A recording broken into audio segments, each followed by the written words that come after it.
Ay, magandang gabi po. Pakinggan ho natin ito. Matagal kong hinanap to eh. Ito ho yung throwback ho tayo, throwback. 2017. Commencement exercises. University of Cordillera. Pakinggan po natin.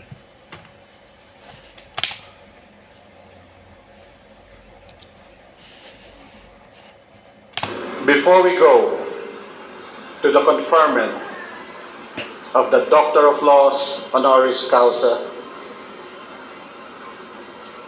I would like to just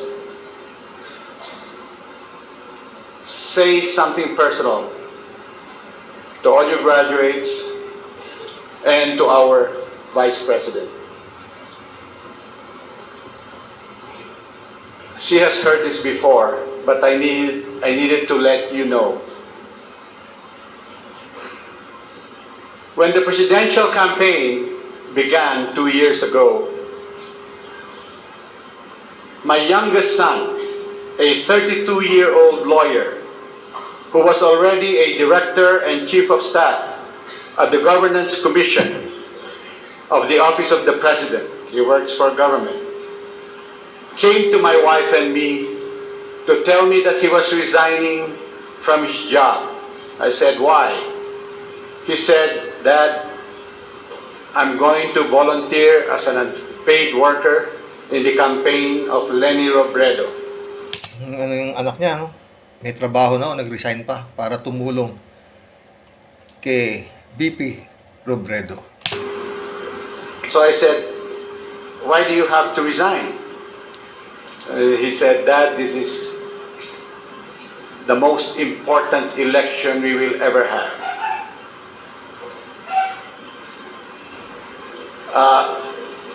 Fathers cannot tell 32-year-old lawyer sons what to do. So we accepted his decision, and for the next few months, he worked as an unpaid volunteer in the campaign of Leni Robredo. I did ask him one question when he said he was going to resign. I said, do you know Leni Robredo? And he said, not personally. Does she know you? And she said, no. Tingnan niyo kung gumalaw ang Panginoon, ano? Parang divine intervention na to, na sinasabi. Nag-resign yung anak niya, di ba? Oh, para lang tumulong. Hindi niya masyado kilala si VP Robredo. But that gives you an idea of the kind of person we have today as our illustrious speaker who has chosen to honor us this morning with her presence. Ito ang sasayangin natin ng bansang Pilipinas kung sakasakaling matatalo po si Aling Leni. Ito ang uri niyang pagkatao, pagkababae, at kung gaano siya kalinis bilang isang magsisilbi sa mga mamayang Pilipino. Let me also cite that even though she accepted this invitation months ago, we did not expect, or I forgot, that the Ramon Magsaysay Awards, which is going to be held today at the Cultural Center in Manila, is an event where she has to preside over.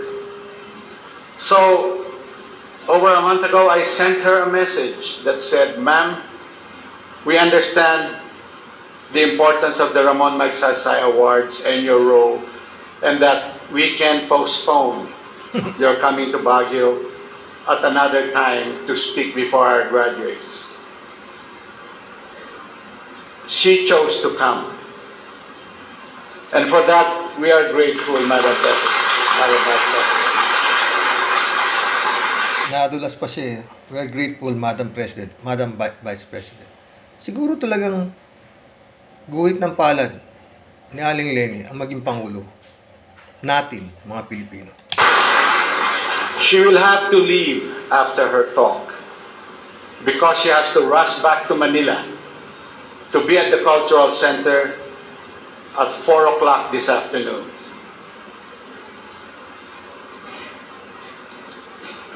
May I request the Vice President to please stand in the center of the stage?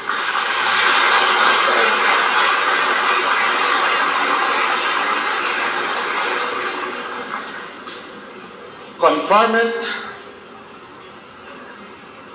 of the degree of Honorary Doctor of Laws on Vice President Maria Leonor Herona Robredo. Republic of the Philippines, University of the Cordilleras, Baguio City. Maria Leonor Leni Herona Robredo.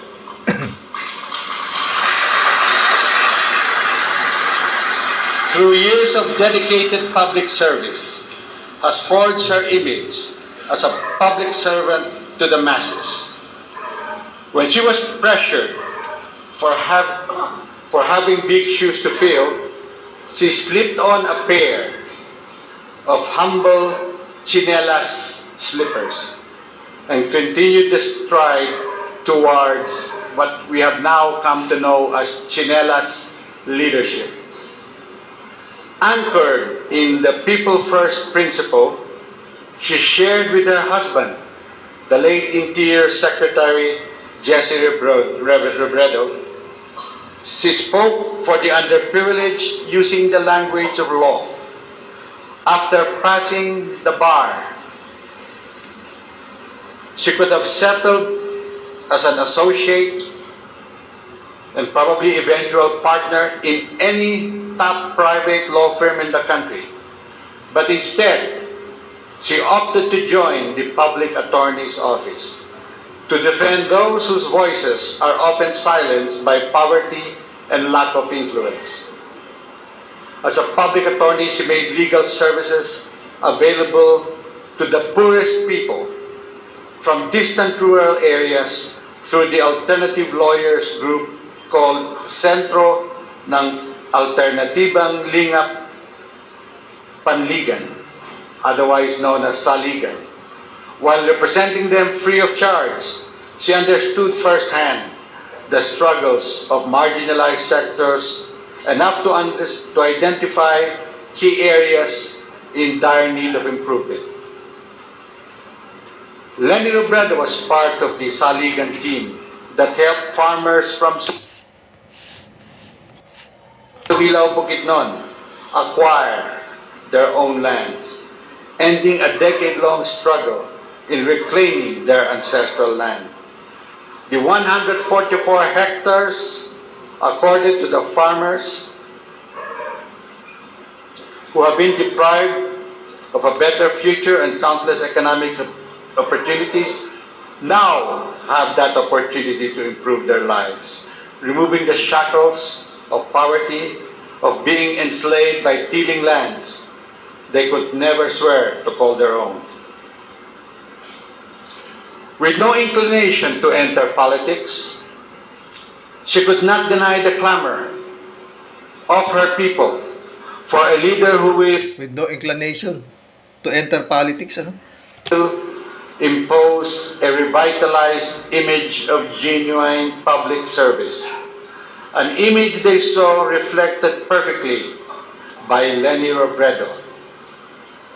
As the representative of the 3rd District of Camarines Sur, she authored and co-authored bills centered on the welfare of people at the fringes of society or the laylayan. 14 of the 121 bills she filed as author or co-author in Congress were signed into law. She was a champion of the Freedom of Information Act and sought transparency in government transactions. Some of her notable bills signed into law, such as the Tax Incentives Management and Transparency Act and the Sangguniang Kabataan Reform Act, are all geared towards her advocacies. Leni Robredo used her knowledge and practice of law for a much greater purpose. This echoes our university's tenet of using education as a catalyst for genuine social transformation. Perfectly in sync with the country's current state, she stands as a beacon of hope for those who have given up. She upholds the ultimate purpose of law, which is to protect one and all, regardless of background, and to grant them equal footing and protection under the eyes of justice. By virtue of the authority vested in the University of the Cordilleras by the Republic of the Philippines, and upon recommendation of the Board of Trustees, and in behalf of the entire university community, we hereby confer the degree of Doctor of Laws honoris causa on Maria Leonor Herrona Robredo, Vice President, Republic of the Philippines. Ayan o yung sinasabi nilang bobo. Nung mga naniniwala sa matatalinong Marcos at Duterte. Ha? Ewan ko sa kanila.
Tuloy natin.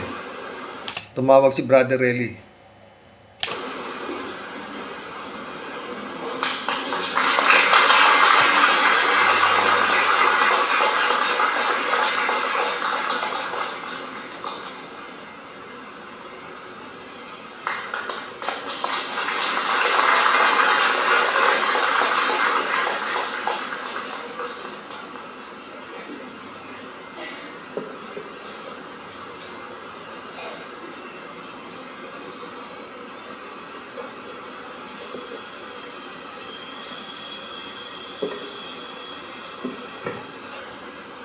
Kung di ako kakamali, itong University of Cordillera na to, nagkaroon ho ito ng bar top notcher eh. Ewan ko anong taon. Nagkaroon ho sila ng bar top notcher. Oo. Kaya hindi ho basta-basta university ho ito.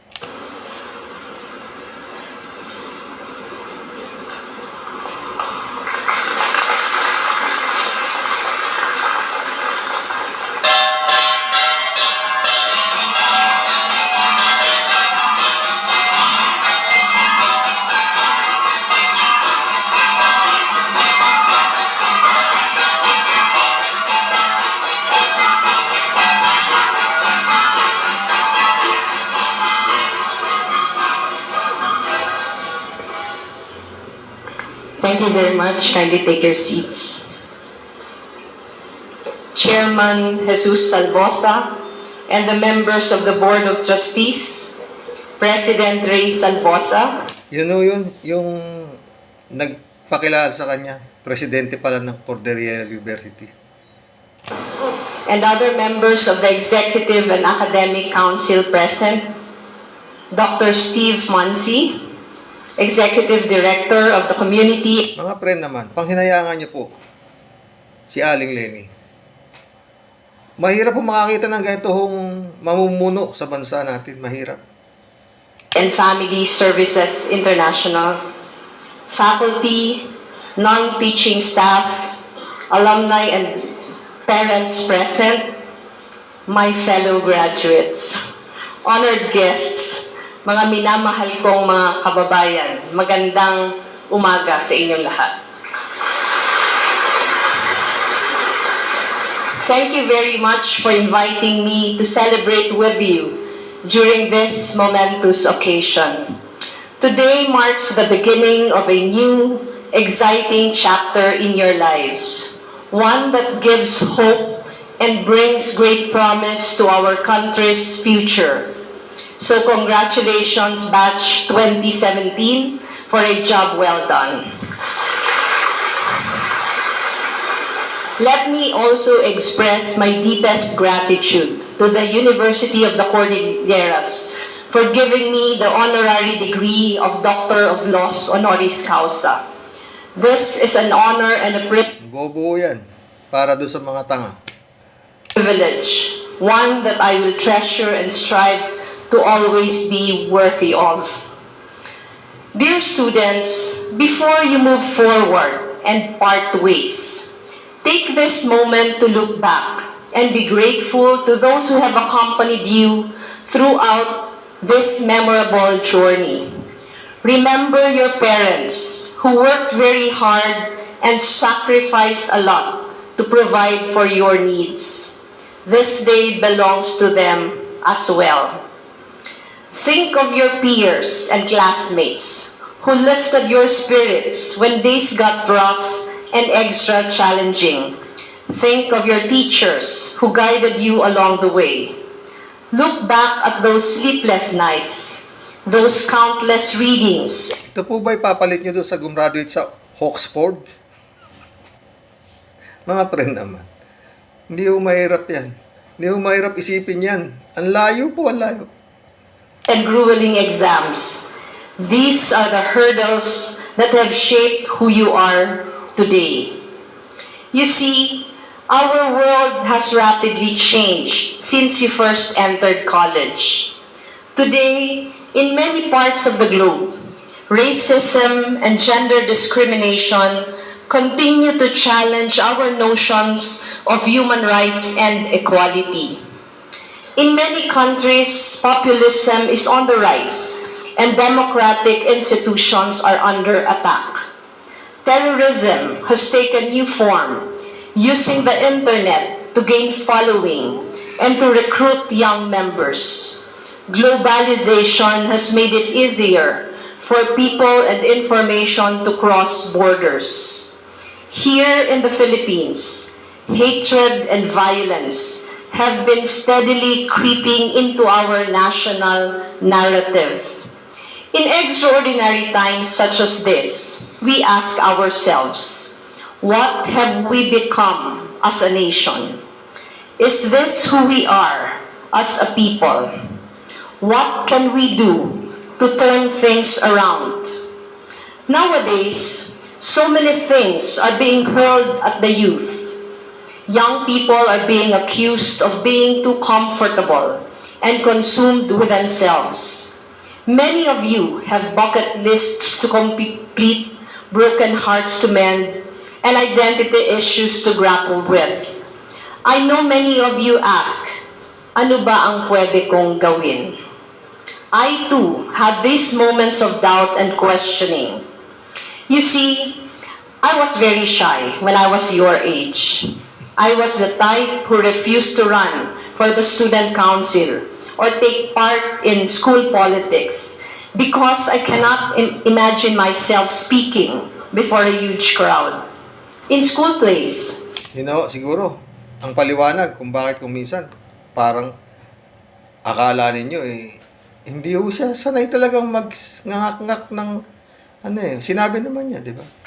My younger sister would always land the leading role, while I stayed behind the curtains, preferring to do backstage work. But when I entered the university, everything was already laid out for me. After taking up economics, I had to proceed to law school, take the bar, and become a lawyer.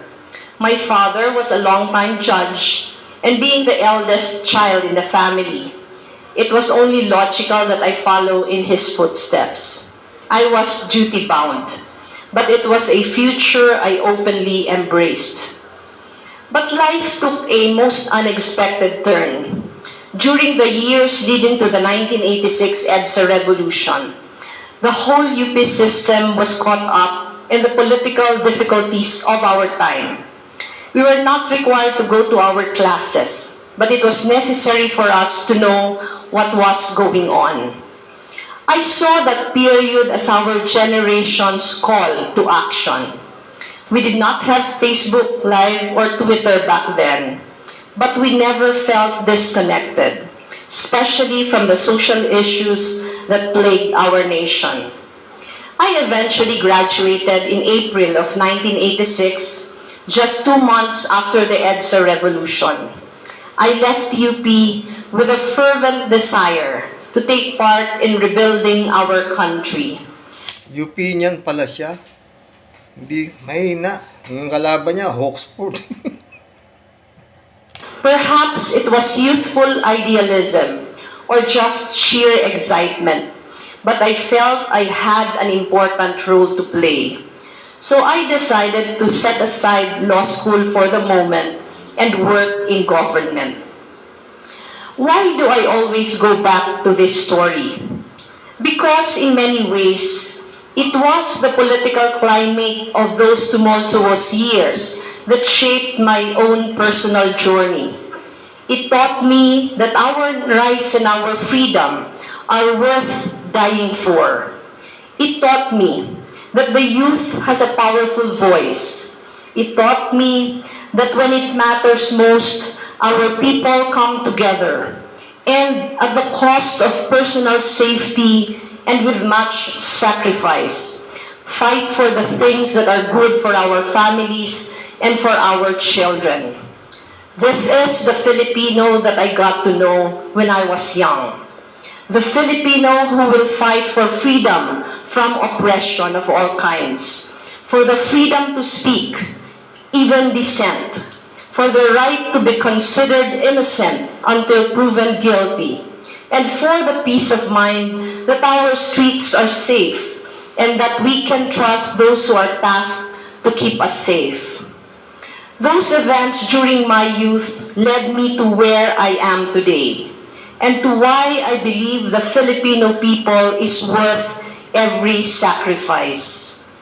3 decades after, our country... Sana mapanood naman ito nung mga ayaw sa kanya.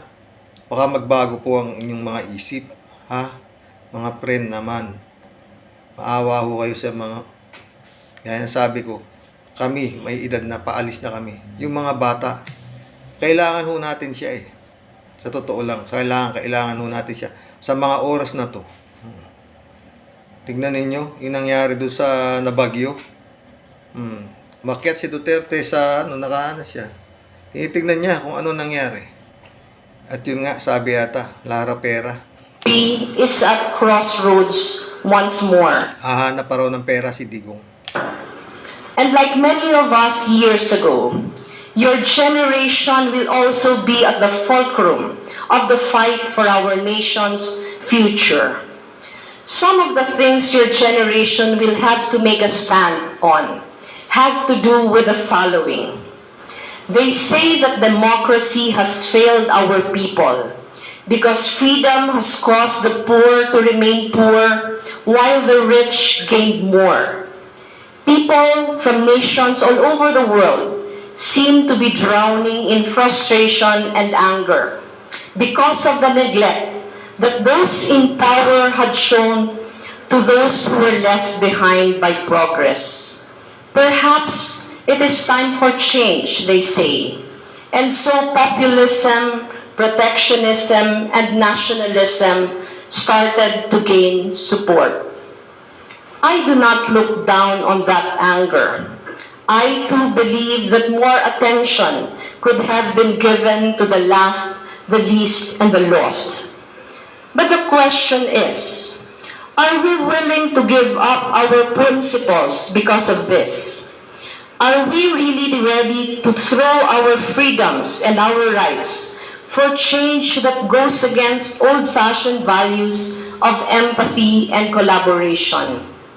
Which path should we choose? My dear students, there is a time in our lives when we have to make that crucial decision. Will we side with the truth, even if it is unpopular? Former US President Joe Biden wrote an article last Monday about the hate groups in Charlottesville, and he said something quite striking, and I quote, "If it wasn't clear before, it is clear now. We are living through a battle for the soul of this nation." Close quote. I fear that so are we. Today, our nation is caught up in a clash of opposing values. For instance, the ongoing operations in Marawi continue to tear apart communities, instilling fear and anxiety among our people. But even the horrors of war cannot dampen the Filipino spirit. The simple everyday acts of heroism among soldiers, volunteers, and locals proves that trials and adversities only make us stronger.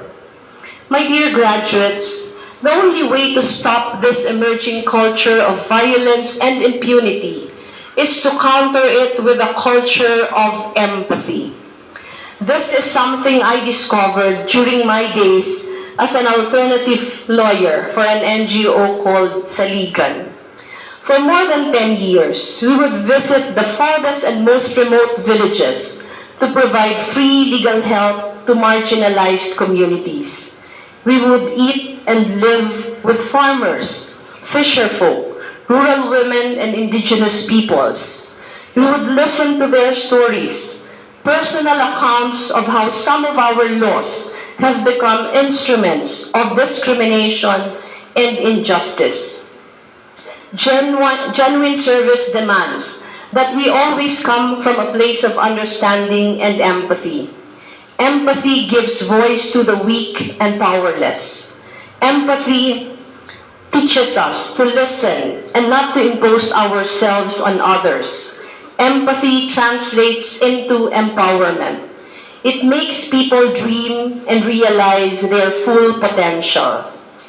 And as you enter this crucial stage in your lives, may you fight anger with empathy, hate with compassion, and hopelessness with action.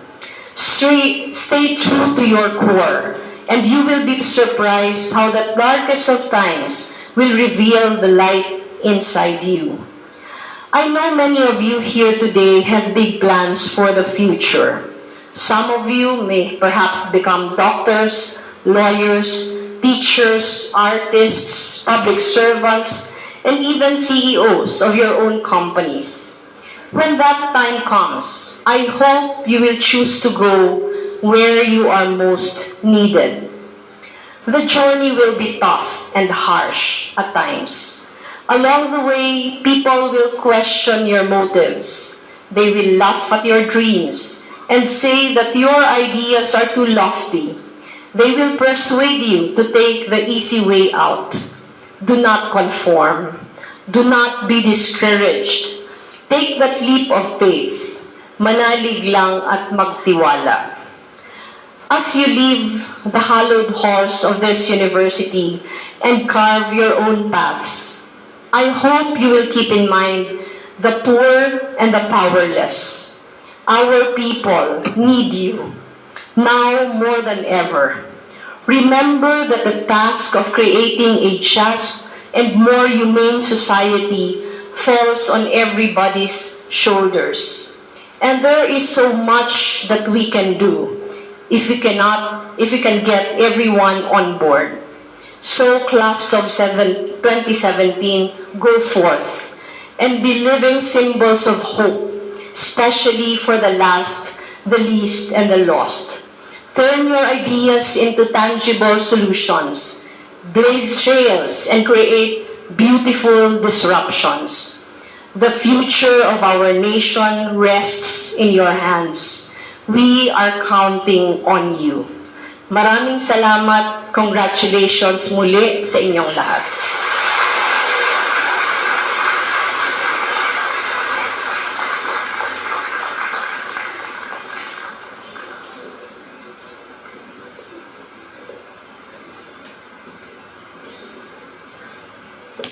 Ayun po yun.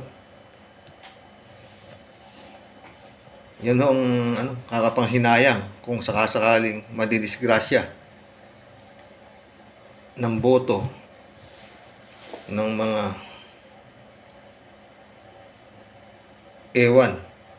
ayokong sabihin tanga para iboto nyo ang kalaban nito sa politika,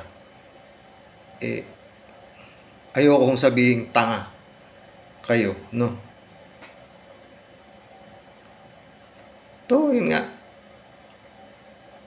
walang plano sa politika si Aling Leni, wala. Kung hindi pumanaw yung kanyang, kasi ayaw nga nilang magkaroon ng dynasty habang nasa politika ang kanyang asawa, di ba? Kinuha ho alam nyo, sinasabi na nga, pag gumalaw po, masyadong misteryoso di ba? At ito nga, nananalo ng walang pera. At ang mga nakakabangga niya, hindi ho mga basta-basta. Pero, ang meron siya, yun inaalalayan, nasa likod niya, nasa ano niya tinuturo nun kung saan siya paano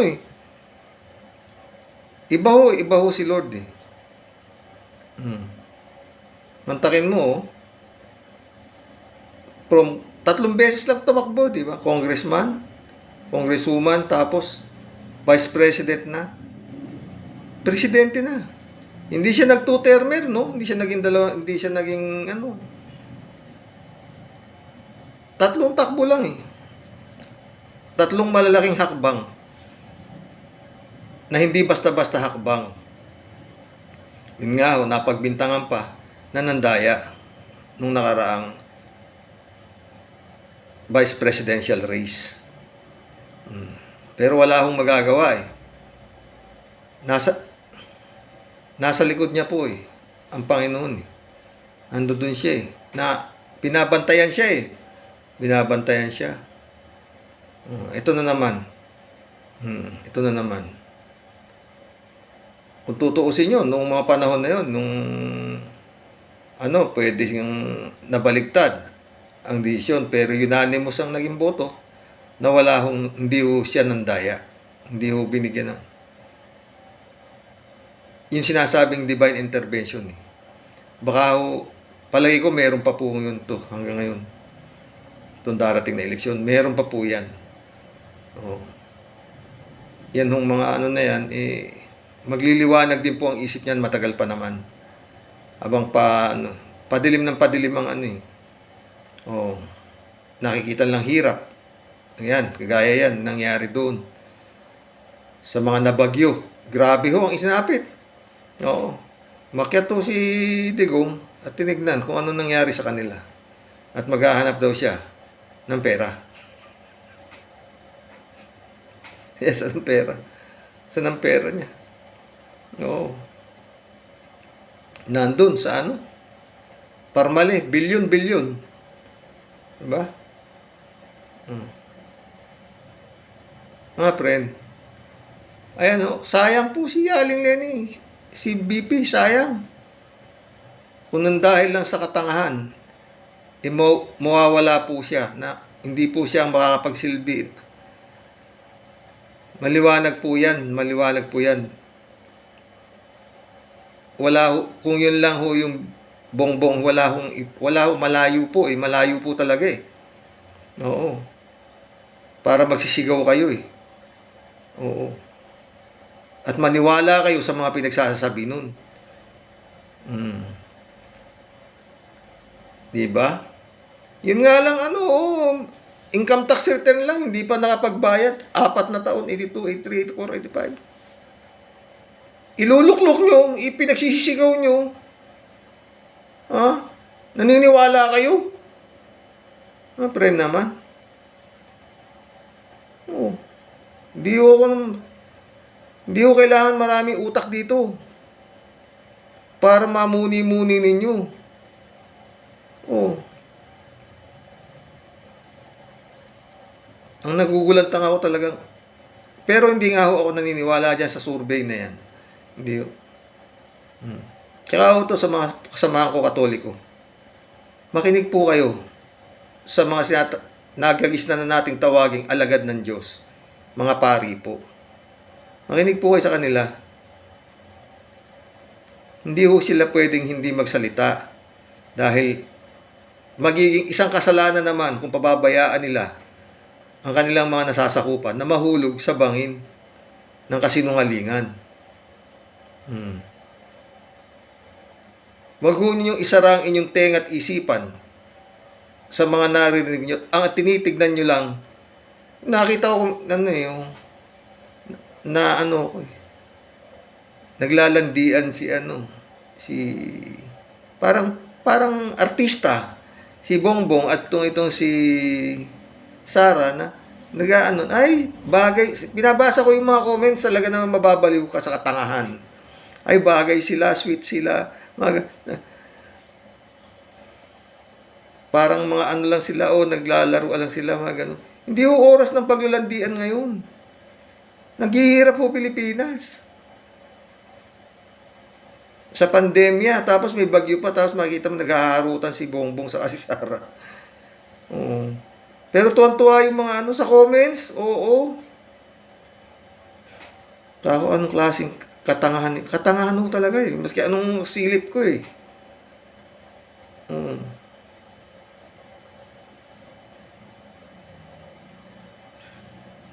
Sko. Naghaharutan sila Naghaharutan sila. Doon sa nakita ko sa video, sa Facebook, naghaharutan silang dalawa. Sabi naman ng mga comments, bagay sila, ang sweet nila, ganun ganito, mga ganun.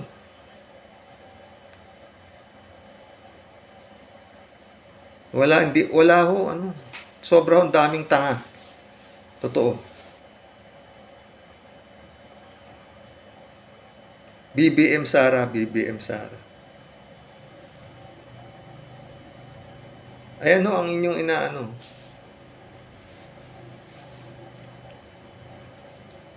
Si Aling Leni Robredo, si BP Robredo.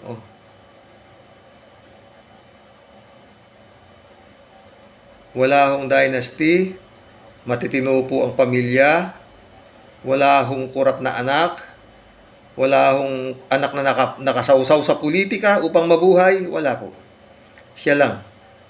Ayaw na nga niya eh. Kaso tao po ang nagtutulak sa kanya.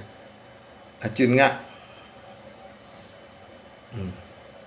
hindi ho niya magawang humindi.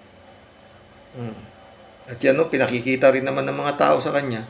Nung mga matitinong tao na nasa side ng kabutihan, ng tama, sila na ho gumagawa ng paraan upang lumakas ang loob ni Aling Leni na ituloy niya ang kanyang kampanya bilang pinakapinuno ng Pilipinas. Pero kung dahil ho diyan sa mga nasa panig ng kawalan, madidisgrasya ho ito, sayang. Sayang ho.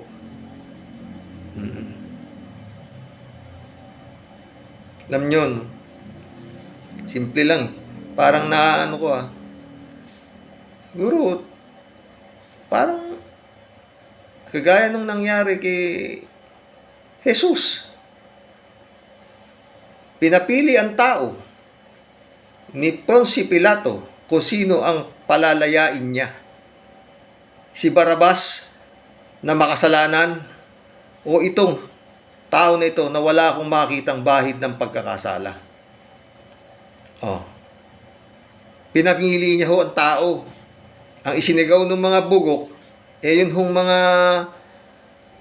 nakapanik po kay Panginoong Jesus, hindi ho makapagsalita dahil mas malakas ang sigaw ng mga baliw. Na free Barabas. Pumanig ho sila kay Barabas, yun hong magnanakaw. At ipinapako nila sa krus yung na alam nila kung gaano kabuting tao. Na sinasabi nila na blasphemy na sinasabi. Na nagpapanggap ika. Mga ganun. Dahil ho dun sa mga sigaw naman ng mga bumubulong na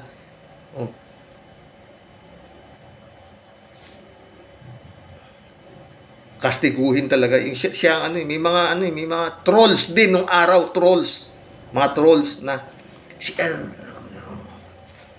nanalo ho yung mga trolls nung araw. Kaya ho ang Panginoong Jesus napako. Parang ganito rin yan. Kaso dito pag yun hong trolls ang nanalo dito ito hong bansang Pilipinas ang tapos na. Nang dahil ho dyan sa mga bayaran trolls na sinasabi.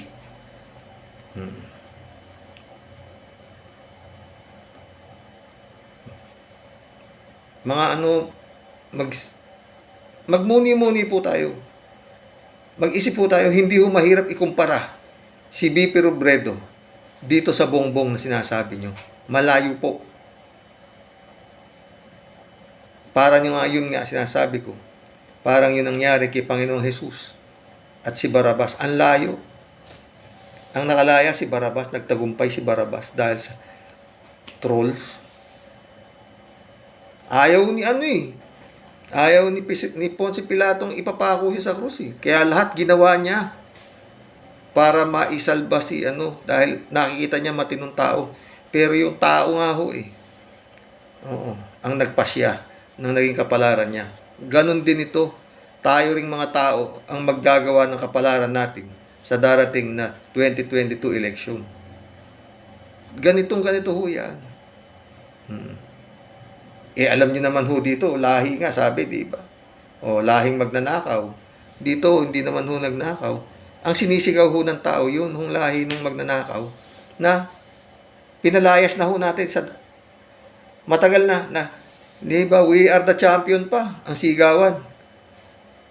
Nung napatalsik ang Pangulong Ferdinand Marcos.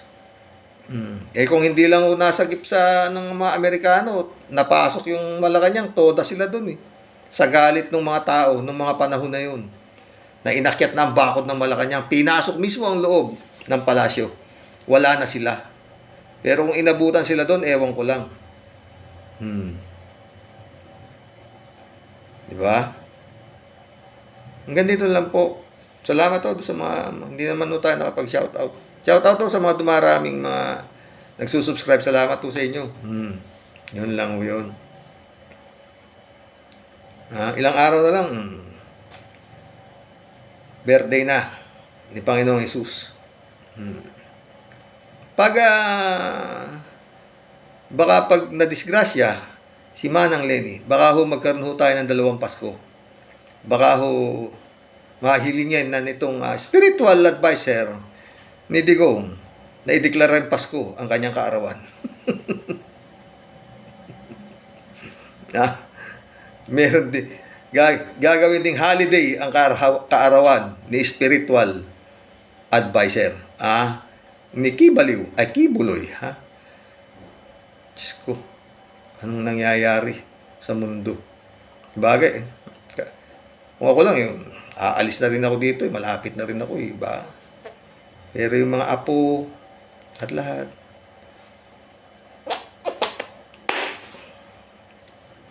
Magandang gabi po. Gising po. Hindi ho mahirap mamili. Kung kay Bongbong o kay Leni. Malayo ho. Hindi ho kailangan ng maraming utak. Ha? Hindi ho kailangan masyadong utak yan. Mumulat nyo lang inyong mga mata.